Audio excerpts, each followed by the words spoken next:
Di balik gemerlap kota New York, lampu-lampu malam tetap menyala, tapi suara masa depan perlahan memudar. Setiap tahun, jumlah bayi yang lahir di Amerika Serikat terus menurun, dan untuk pertama kalinya dalam sejarah modern, angka kelahiran mereka berada di bawah tingkat penggantian penduduk. Sebuah laporan dari US Census Bureau mencatat, sejak pandemi, kelahiran menurun hampir 20%. Namun di balik statistik itu, tersimpan pertanyaan yang jauh lebih besar. Apakah Barat sedang kehilangan kemampuan untuk bertahan sebagai peradaban di saat dunia menatap Washington? Sesuatu yang lebih diam, tapi jauh lebih menggetarkan sedang terjadi. Bukan perang, bukan krisis ekonomi, melainkan krisis kelahiran. Dan krisis ini bisa menjadi titik awal dari perubahan kekuasaan global yang belum pernah terjadi sejak runtuhnya Kekaisaran Romawi. Dulu, Amerika adalah negeri yang tak pernah tidur. Sekarang, mereka mulai kehabisan generasi penerus yang mau bermimpi. Tingkat kelahiran nasional kini berada di sekitar 1,6 anak per perempuan, jauh di bawah angka stabilitas penduduk, yaitu 2,1.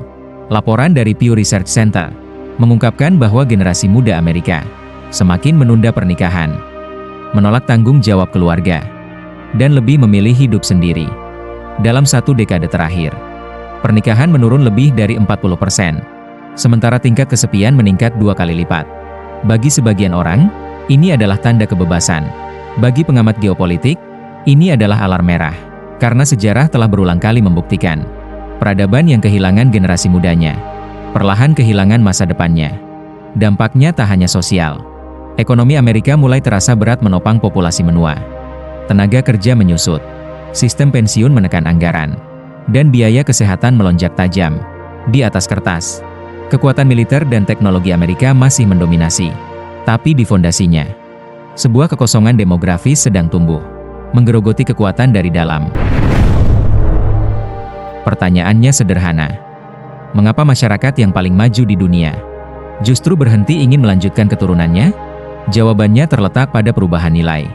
Di Barat, konsep keluarga bergeser dari kewajiban menjadi pilihan, dari komitmen menjadi beban.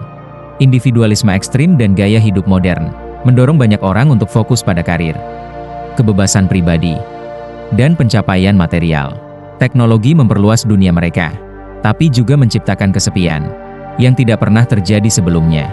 Dalam riset sosial dari Gallup Institute, 6 dari 10 anak muda di bawah 30 tahun di Amerika menyatakan tidak yakin ingin memiliki anak.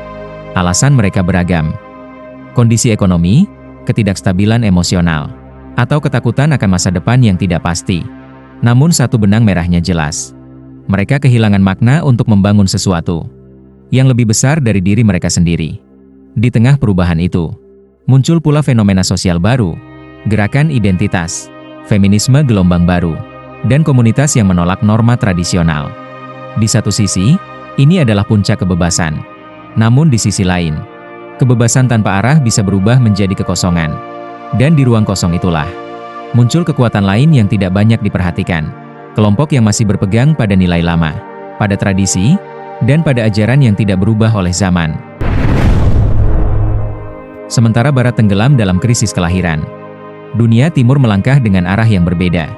Di Timur Tengah, Asia Selatan, dan sebagian Afrika, angka kelahiran tetap tinggi, terutama di komunitas dengan ikatan agama dan keluarga yang kuat. Mereka mungkin tertinggal dalam ekonomi, tapi tidak dalam semangat untuk melanjutkan hidup.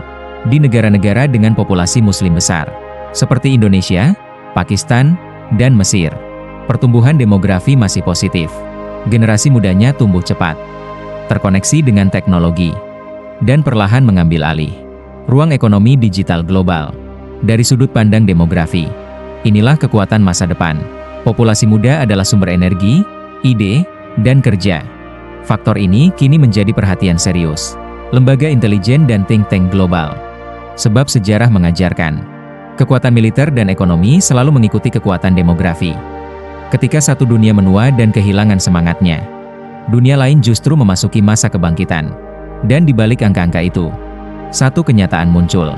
Pergeseran peradaban tidak selalu terjadi dengan perang, tetapi dengan kelahiran.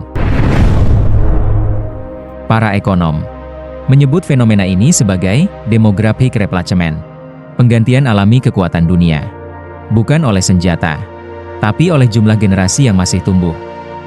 Amerika dan Eropa sedang menua. Asia, Timur Tengah, dan Afrika justru muda dan haus perubahan. Bank Dunia memperingatkan, pada tahun 2050, lebih dari 70% pertumbuhan penduduk dunia akan datang dari wilayah non-barat. Dan saat tenaga kerja, konsumsi, dan pasar masa depan bergeser, begitu pula arah pengaruh global.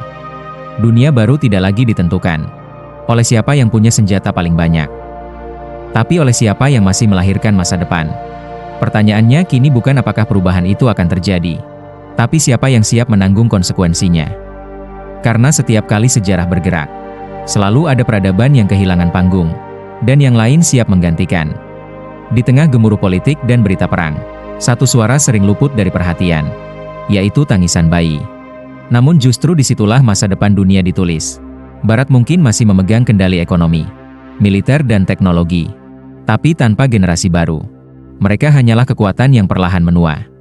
Sementara di sisi lain dunia, lahir jutaan anak setiap tahun, membawa nilai, bahasa, dan keyakinan yang berbeda.